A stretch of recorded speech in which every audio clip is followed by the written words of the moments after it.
இன்னைக்கு ரொம்ப சுலபமாக செய்யக்கூடிய கார்த்திகை கோதுமை அப்பம் எப்படி செய்யுதுன்னு பார்க்கலாம்.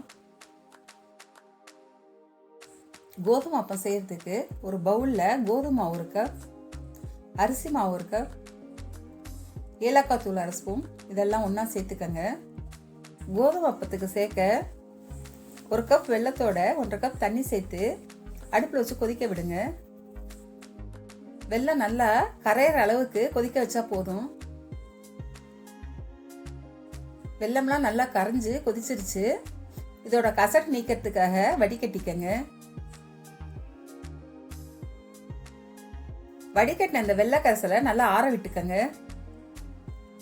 ஆறின வெள்ளை கரைசலை இந்த மாவோட கொஞ்சம் கொஞ்சமா சேர்த்து நல்லா கரைச்சி விட்டுக்கங்க. இத இட்லி மாவு பதத்துக்கு கரைச்சுக்கங்க.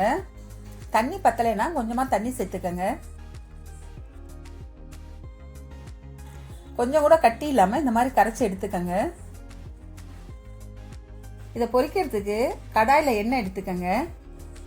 எண்ணெய் காஞ்ச உடனே ஒரு கரண்டில இந்த மாவை சின்ன சின்ன அப்பமா ஊத்துங்க. ஃபர்ஸ்ட் ஊத்துனப்போ நல்லா உப்பி வந்ததுக்கு அப்புறம் அடுத்த அப்பத்தை ஊத்துங்க.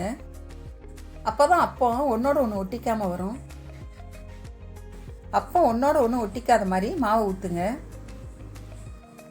அப்போ ஒரு பக்கம் வெந்தோடனே அடுப்பை சிம்மில் வச்சு அப்பத்தை திருப்பி போட்டு வேக விடுங்க.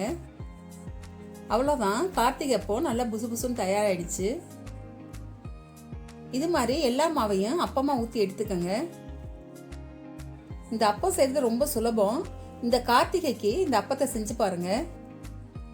இந்த வீடியோ உங்களுக்கு பிடிச்சிருந்துச்சுன்னா இந்த வீடியோவை லைக் பண்ணுங்க. என்னோட சேனலை சப்ஸ்கிரைப் பண்ணாதவங்க சப்ஸ்கிரைப் பண்ணிக்கங்க. உங்களுக்கு கோலம் போடுறதுல இன்ட்ரெஸ்ட் இருந்துச்சுன்னா என்னோட இன்னொரு சேனல் லக்ஷ்மிஸ் கோலம், அதை கட்டாயம் பாருங்க. இன்னொரு ரெசிபியோட இன்னொரு வீடியோவில் பார்க்குறேன்.